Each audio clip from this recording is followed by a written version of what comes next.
Today's Tech Talk, we're going to do the smart way to process automation. Everybody's talking about AI, everybody's talking about process automation. Where do you get started? Actually, if you follow our channel here, there's a whole bunch of videos on how to use Make to get started.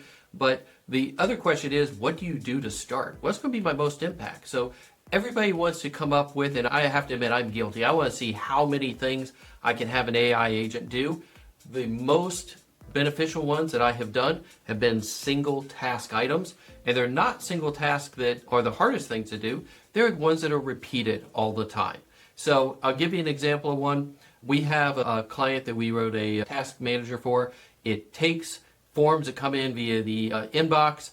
It then takes and sorts them into Google Doc folders and keeps a log and writes basically a Google Sheet of what was brought in. It's very multi-step. We did a very complex piece. We're reading out of the document. We're doing it actually in 3 languages because that's the type of stuff we do. But you can get started with this if you've got a box where your accounts receivable invoices come in, your accounts payable invoices come in, you've got something that is an automated process that your customers are sending something in, you will know who they are in a lot of cases. You can filter out the spam and then log it. So as part of your automation there, if it's Sally@acme.com, put into your AI automation, every time Sally@acme.com, do this with these documents, reply to Sally, thank you, we'll be looking at this immediately. I will make sure this is paid immediately if it's an accounting type process there.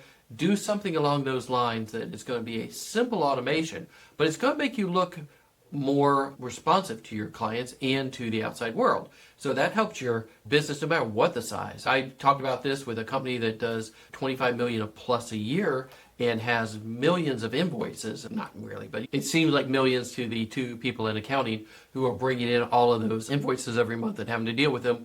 That is a way to bring a small automation that helps them become masters of their domain. So look at the automation from that standpoint.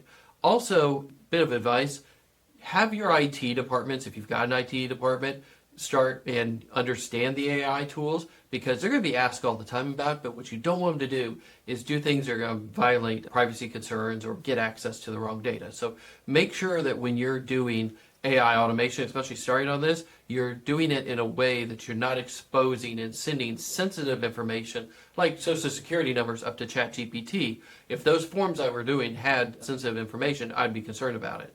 So that is something you want to make sure that somebody is thinking about the security and why you shouldn't be putting this out to a cloud-based LLM.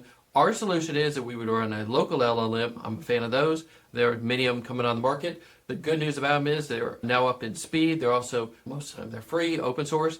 You might have to have a GPU to run them on. Something to think about for the future is having, if you've got an IT department, getting them a graphics card that they can run local LLM and start experimenting with doing some workflows inside your house, inside your office, inside your private cloud that can help automate some day-to-day processes.